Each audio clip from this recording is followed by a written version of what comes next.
Okay, 9th standard, chapter number 2, parallel line, practice set 2.2. कल कितने question हुए थे? 4. आज करने का 5 और 6, 5th और 6th question. Question number 5 in the figure, ये फिगर है क्वेश्चन नंबर 5 का. रे A is parallel to ray B D. ये जो रे ए ई देख रहे हो, ए ई, ये पैरेलल है किससे? बी डी से. Ray A F is the bisector of angle E A B. नया वर्ड आया है, बाइसेक्टर. ये line A F angle E A B की बाइसेक्टर है. Ray B C is the bisector of angle A B D. ये line B C angle A B D की bisector है. Proof that line A F is parallel to line B C. Proof करना है a line A F और line B सी ये एक दूसरे से क्या है भैया? पैरेलल. तीन थ्योरम है, corresponding angle theorem, alternate angle theorem, interior angle theorem. ये तीन में से कोई एक थ्योरम का इस्तेमाल करेंगे और जो प्रूफ करना है वो प्रूफ करेंगे. तो सॉल्यूशन टू क्वेश्चन नंबर 5. अगर हो सके तो तुम लोग साथ में साथ लिख दोगे तो भी चलेगा.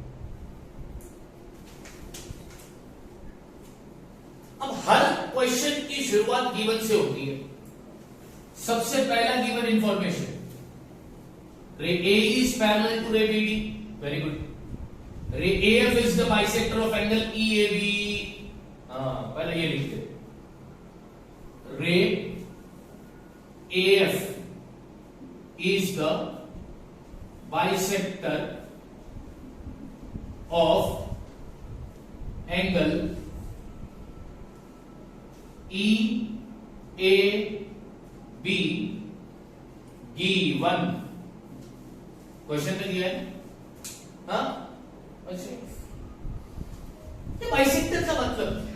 अभी यहां पर मैं फिगर बनाता हूं. ये एंगल है ई ए बी, जिसमें मेन एंगल है ए.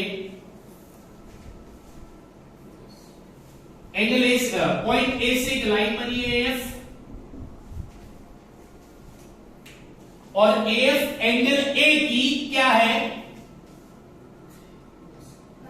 क्या है? बाइसेक्टर है. बाइसेक्टर मतलब क्या? ऐसी लाइन जो एंगल के दो इक्वल पार्ट कर दे. जो एंगल के कितने इक्वल पार्ट कर दे? ऐसी लाइन जो एंगल के दो इक्वल पार्ट कर दे, उसको क्या बोलते हैं? बाइसेक्टर. यानी एएफ ने एंगल ईएबी के दो इक्वल पार्ट किए. पहला पार्ट एंगल ईएएफ इक्वल, दूसरा पार्ट एंगल बीएएफ. देख रहा है ना बोर्ड पर? मैंने बनाया है. ईएएफ पहला पार्ट, बीएएफ दूसरा पार्ट. और ये दोनों भी पार्ट कैसे? क्योंकि बाइसेक्टर एंगल के कितने इक्वल पार्ट करता है. और ये दोनों पार्ट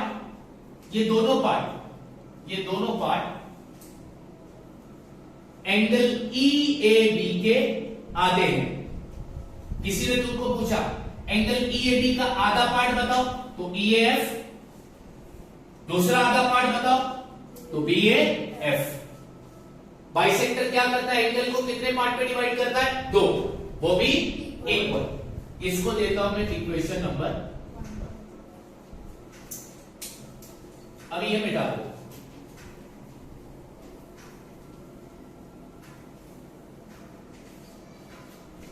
आगे क्या बोला है?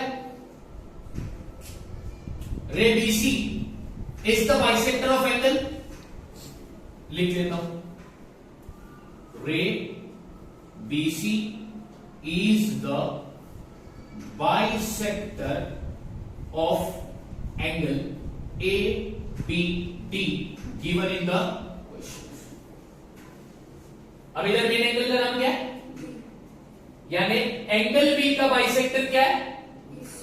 या BC है. यानी एंगल B के इस बाइसेक्टर ने कितने हिस्से किए होंगे? वो भी इक्वल. चलो इधर मैं फिगर बना देता हूं. ये है एंगल तुम्हारा A B D, main angle का नाम है। फिर बी से एक लाइन खींचो डीसी। अभी इस बीसी ने एंगल एबीडी के कितने पार्ट किए? अब वो दो पार्ट के नाम लिखते हैं। तो एक पार्ट आएगा एंगल ए बी सी और दूसरा इक्वल पार्ट आएगा एंगल डी बी सी, और ये दोनों पार्ट आधे होंगे एंगल ए बी डी के। हाँ या ना? इसको देता हूं मैं इक्वेशन नंबर, ठीक है। तो इस वाले गिवन इंफॉर्मेशन से इक्वेशन 1 मिला, इस वाले गिवन इंफॉर्मेशन से इक्वेशन नंबर 2 मिला। और एक गिवन इंफॉर्मेशन है, क्या है? रे ए इज पैरेलल टू रे। अब उसका काम देखते क्या है। रे A is parallel to ray B D. ये क्वेश्चन में दिया तो रीजन क्या लिखेंगे? चलो अब यहां पर वो दो रे बना देता हूं।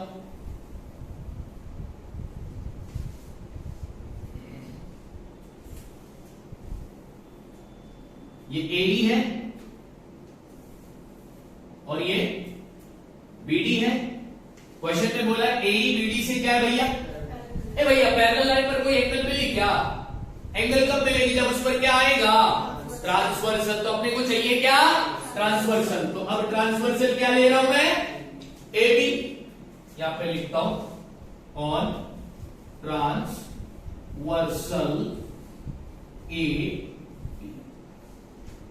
तो भैया अब अगर ट्रांसवर्सल ए बी लिए तो अब हमारी आंख देख रही है कि हमको दो एंगल मिले। एक एंगल मिला ई ए बी और दूसरा एंगल मिला एंगल ए बी डी। क्या ये एंगल का डायरेक्शन सेम है? अपोजिट। ये कौन सा एंगल होगा भाई? अब ये अल्टरनेट एंगल तुम्हें पैरेलल लाइन पर मिल रहा है। जब भैया अल्टरनेट एंगल तुम्हें पैरेलल लाइन पर मिले तो वो अल्टरनेट एंगल का होगा? कौन सा थ्योरम बोलेगा? अल्टरनेट एंगल वा थ्योरम का। तो इधर मैं कॉन्ग्रुएंट की साइन देता हूं, यहां पर रीजन देता हूं अल्टरनेट एंगल।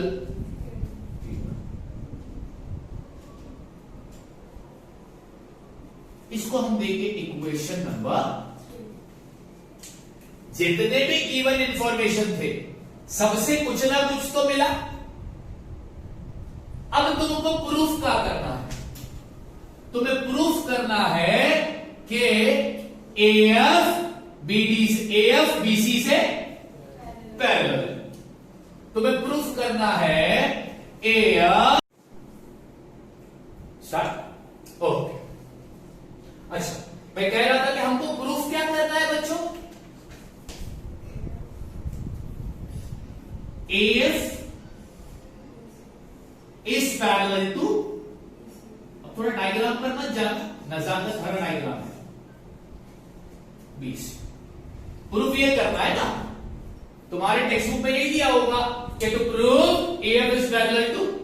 अच्छा भैया पैरेलल प्रूफ करेंगे, अब इस पर एक चीज की कमी है। क्या कमी है? ट्रांसवर्सल। Very good. अब वो ट्रांसवर्सल बना देते हैं। क्या बना दिया आपने? ए बी बना दिया ट्रांसवर्सल। दो पैरेलल लाइन को काटने वाली लाइन को क्या बोले तो? ट्रांसवर्सल। तो एएफ और बीसी को काटा कौन सी लाइन में? ए बी ने काटा, तो ए बी क्या होगा? ट्रांसवर्सल। ठीक है भैया, आप आगे देखो, अब गौर से देखिए। अब यहां पर तुमको दो एंगल मिलता है, एफ ए बी और दूसरा ए बी सी। मिल रही है? यस और नो? यस और नो? अब ये कौन सा एंगल है? क्या हमको पता है कि ये ऑल्टरनेट एंगल कॉन्ग्रुएंट है? बोलो ना, कॉन्ग्रुएंट है? क्या हमें मालूम है ये ऑल्टरनेट एंगल कॉन्ग्रुएंट है? हमें नहीं मालूम। अगर हमको मालूम होता कि ये अल्टरनेट एंगल कॉन्ग्रुएंट है तो ससुरा ये लाइन क्या हो जाती? पाइवेट्स थ्योरम, ऑल्टरनेट एंगल थ्योरम। लेकिन हाँ, अब हमको मालूम है कि ये दो एंगल कॉन्ग्रुएंट है। कैसे पता चला सर? इक्वेशन नंबर 1 2 3 क्या खाने के लिए बनाया हो? इक्वेशन नंबर 1 2 3 को देखो, अब यहां पर हम अंग्रेजी में लिख रहे हैं from equation number 1 2 and 3 we get, क्या मिलेगा? अचार नहीं, मुरब्बा। ध्यान से देखो क्या मिलेगा। देखो भैया सबसे बड़ी बात और कंसंट्रेशन वाली बात कि एंगल ईएबी और एंगल एबीडी क्या है? कॉन्ग्रुएंट है, हाँ या ना? मतलब दोनों में कोई फर्क, और इधर तुम बोल रहे हो यानी ये एंगल ईएबी और ये एंगल एबीडी क्या है? कॉन्ग्रुएंट है। कौन सा इक्वेशन बोल रहा है? Equation number. अगर एंगल ईएबी और एंगल एबीडी कॉन्ग्रुएंट है तो ससुरा ये वाला पार्ट और ये वाला पार्ट भी एक दूसरे से क्या होगा? होगा ना? अरे होगा कि नहीं होगा? हाँ या ना? मतलब angle EAF, angle BAF, angle ABC, angle DBC, ये चारों एंगल एक दूसरे से क्या होंगे? होंगे। हाँ, मतलब एंगल बीएएफ और एंगल एबीसी क्या है? इक्वेशन नंबर 1 2 3 से मिला ना? तो अब यहां पे लिखता हूं therefore angle BAF is congruent to angle ABC। कहां से मिला? फ्रॉम इक्वेशन नंबर 1 2 एंड हम बोल रहे हैं ना ये चारों एंगल, ये चारों एंगल एक दूसरे से क्या है? क्यों है ये कॉन्ग्रुएंट? क्योंकि एंगल ईएबी और एंगल एबीडी कॉन्ग्रुएंट है फ्रॉम इक्वेशन नंबर 3। अब बताओ ये जो पैर बन रहा है एंगल का कौन सा बन रहा है? ऑल्टरनेट एंगल का पैर बन रहा है। अब ये ऑल्टरनेट एंगल कॉन्ग्रुएंट हो गए तो लाइन एएफ और लाइन बीसी क्या होगी? Therefore line AF is parallel to line BC by which theorem? Alternate angle theorem. Question दिखने में बड़ा डरावना था लेकिन सॉल्यूशन देखे। इसलिए अक्सर मैं कहता हूं अरे जो गिवन इंफॉर्मेशन है ना उससे जो मिलता है सब निकाल दो, बाद में सबको जोड़ दो, जो चीज प्रूव करनी कि वो अपने आप प्रूव हो जाए। इतना सिंपल ये सब। तो ये था तुम्हारा सॉल्यूशन टू क्वेश्चन नंबर 5। ये बात याद रखना कि बाइसेक्टर एंगल के कितने पार्ट करता है, और वो दोनों भी पार्ट मेन एंगल के कितने होंगे? हाफ। बाइसेक्टर एंगल के कितने पार्ट करता है? वो भी कैसे? इक्वल। और वो दोनों भी इक्वल पार्ट मेन एंगल के कितने होंगे? हाफ। समझ में आ गई? यस और no?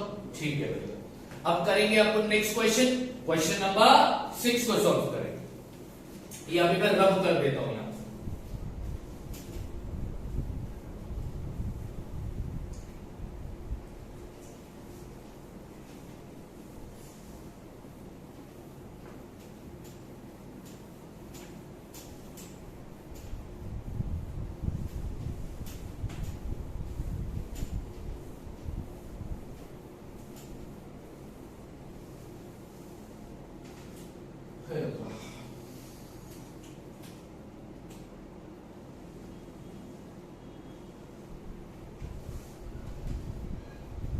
Solution to question number 6।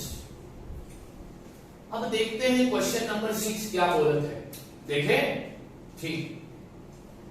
ये क्वेश्चन नंबर 6 का डायग्राम है। ये डायग्राम किस क्वेश्चन का है? Question number 6। ये हमारे एक प्यारे मित्र है, उन्होंने डायग्राम बनाया। वो मित्र अपने जैसे ही बनाते।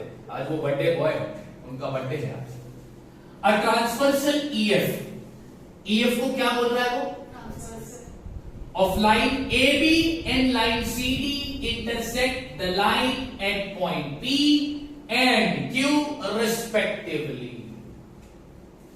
क्या बोला? कुछ नहीं बोला, बस लास्ट में वर्ड रिस्पेक्टिवली आ गया तो तुमने उसको दिल से रिस्पेक्ट दे दिया भाई। भाई ये क्वेश्चन को रिस्पेक्ट देना बनता है क्योंकि इस क्वेश्चन में आया है रिस्पेक्टिवली। अरे ऐसा नहीं होता भाई, कहां जा रहे हो? रिस्पेक्ट देने बोला थोड़ी है। अब सुनो, लाइन ईएफ जो है ट्रांसवर्सल है एबी का और सीडी का। लाइन ईएफ ने एबी को इंटरसेक्ट किया पॉइंट पी पर, सीडी को इंटरसेक्ट किया पॉइंट क्यू पर, ये उसका मतलब है। Ray P R and ray Q S R parallel, P R और क्यू एस ये क्या है भैया? पैरेलल है ना? ठीक है। And bisector of angle B P Q, angle B P Q का बाइसेक्टर पी आर है, bisector of angle P Q सी लिखे नहीं हो तुमने? Bisector of angle B P Q, अच्छा उसने क्लियर बोला कि P R angle B P Q का बाइसेक्टर है और Q S angle P Q C का बाइसेक्टर है। कुठे गेला पी? पी क्यू सी का। बहुत छोटा लिखा है, दिख नहीं रहा था मेरे को। अब ध्यान से सुनो, क्या बोला उसने? पहली बात कि ये पी आर और क्यू एस कैसे है? पैरेलल है ना? पहला बोल रहा है वो कि ये पी आर और क्यू एस कैसे है? पैरेलल है। बिल्ली आ गई, शेर आ गया, भागो उसको। सॉरी बच्चों, शेर आ गया। अरे भागा, सच में आई बिल्ली। हाँ, आगे बोलता है कि ये जो रे पी आर है ये बाइसेक्टर है एंगल बी पी क्यू का, और ये जो रे क्यू एस है ये बाइसेक्टर है एंगल पी क्यू सी का। Proof that line A B is parallel to line, proof करना कि ए बी सी डी एक दूसरे से क्या है? प्रूफ करेंगे ना। गिवन इंफॉर्मेशन काम आएगा कि नहीं आएगा? पक्का काम आएगा। तो चलो बच्चों, गिवन इंफॉर्मेशन से प्रूफ करते हैं। यहां पे हम अंग्रेजी में लिख रहे हैं प्रूफ।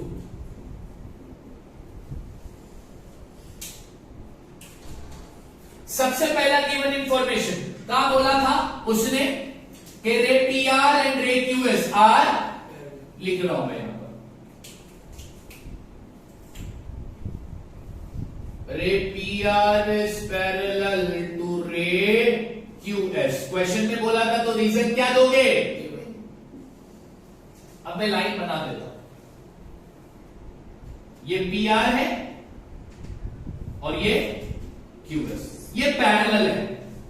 भैया पैरेलल लाइन पर कोई एंगल मिलेगा क्या? एंगल कब तक नहीं मिलता? जब तक है। तो इनके बीच में ट्रांसवर्सल कौन सा लोगे? तो पी क्यू यहां पे लिखता हूं, और ट्रांसवर्सल पी क्यू। अब ट्रांसवर्सल पी क्यू आने के बाद तुमको कितने एंगल मिले? एक एंगल मिला आरपी क्यू, दूसरा एंगल मिला एसक्यूपी। क्या ये दोनों एंगल का डायरेक्शन सेम है? अपोजिट है। तो ये कौन सा एंगल हो गया? अब ये ऑल्टरनेट एंगल तुम्हें कहां पर मिला? पैरेलल लाइन पर। तो ये एक दूसरे से क्या होगा? By which theorem, alternate angle theorem.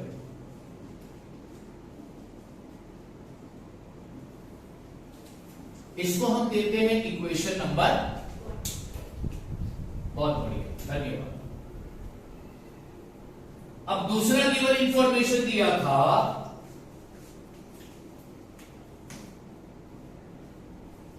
रे P R is the bisector of angle BPQ. हाँ या ना? ये क्वेश्चन में दिया, इसलिए क्या लिखूंगा मैं यहां? अब मैं डायग्राम बना देता हूं। ये है बी, ये है पी, ये है क्यू। एंगल है, मेन एंगल का नाम है पी।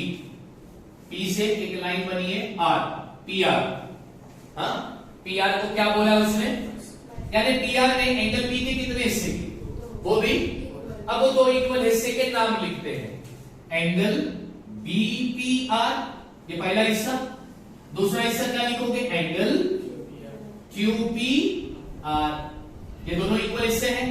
ये दोनों इक्वल हिस्से मेन एंगल पी के कितने होंगे? Half. Half angle B P Q. इसको दिया हमने इक्वेशन नंबर। अब आगे, फिर आगे बोला है कि रे Q S is the bisector of angle PQC, QS angle PQC का क्वेश्चन में दिया था तो क्या लिखूंगा? चलो उसके लिए डायग्राम बनाता हूं।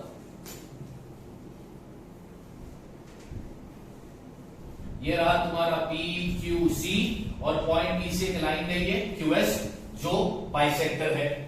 तो अब इसने भी एंगल PQC के कितने हिस्से किए? वो भी। अब वो दो इक्वल हिस्सों के नाम लिखते हैं। पहला इक्वल हिस्सा है एंगल PQS और दूसरा इक्वल हिस्सा होगा CQ, और ये दोनों भी मेन एंगल PQC के कितने होंगे?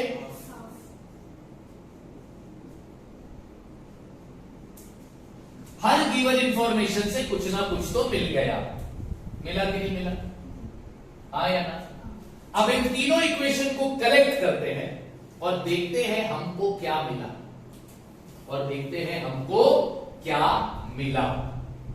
पक्की बात? ठीक है। अब यहां पर अंग्रेजी में लिखते हैं, from equation number 1, 2 and 3 we get. अब हमारा फोकस इन तीन इक्वेशन पर है। किस पर है फोकस? किस पर होना चाहिए? इक्वेशन 1, 2 एंड 3 पर। इक्वेशन नंबर 1 बोलता है angle RPQ is congruent to angle, मतलब ये दोनों में कोई फर्क नहीं है। इक्वेशन नंबर 2 बोलता है एंगल BPR और एंगल QPR, QPR बोलो या RPQ बोलो, one and the same. RPQ और BPR इक्वल है। अगर RPQ BPR से इक्वल है तो यही RPQ ये BPR SQP से भी क्या होगा? ठीक। ओके। फिर इक्वेशन नंबर 3 बोलता है PQS CQS से इक्वल है। इधर RPQ PQS से, तो ये RPQ CQS से भी क्या हो गया? इक्वल हुआ। तो इक्वेशन नंबर 1, 2, 3 से ये चारों भी एंगल, ये चारों एंगल क्या हो रहे भाई? इक्वल हो रहा है। हाँ या ना? मतलब ये पार्ट पूरा इक्वल हो रहा है ना? ये पार्ट पूरा इक्वल हो रहा है, चारों भी पार्ट इक्वल है। यस और नो? और तुम देखो तो इक्वेशन नंबर 2 और 3 में हाफ हाफ है, उसको कट कर दो। तो BPQ और BQC भी क्या हो गया भाई? अगर ये चारों भी एंगल इक्वल है तो BPQ और PQC भी क्या हो गया? हाँ। Therefore, angle BPQ is equal to angle. Okay, तो अपने को इक्वेशन नंबर 1, 2, 3 से मिला angle BPQ is equal to angle PQC, मिला ना? अब एंगल BPQ, यहां पर देखो BPQ और PQC दोनों एंगल का डायरेक्शन देखो। ये है एंगल BPQ और इधर है एंगल PQC, दोनों एंगल का डायरेक्शन कैसा है? तो ये कौन सा एंगल हो गया? तो लिखता हूं मैं, therefore angle BPQ and angle PQC are alternate angle. और ये ऑल्टरनेट एंगल इक्वल मिले ना? ये किस लाइन पर मिले? AB और, तो ये लाइन एक दूसरे से क्या होगी? therefore line AB is parallel to line, कौन सा थ्योरम डाल दोगे भैया? Alternate angle. इस तरह करना था सॉल्यूशन टू क्वेश्चन नंबर 6। यहां पर खत्म हो गया हमारा प्रैक्टिस सेट 2.2। अब बचा इसका सिर्फ प्रॉब्लम सेट। चैप्टर नंबर 1 का भी प्रॉब्लम सेट बचा है, चैप्टर नंबर 2 का भी प्रॉब्लम सेट बचा, ठीक है ना? ओके, वो मैं बाद में कर रहा हूं। अब कल का लेक्चर तुम्हारा है मराठी। कल का लेक्चर क्या है? मराठी।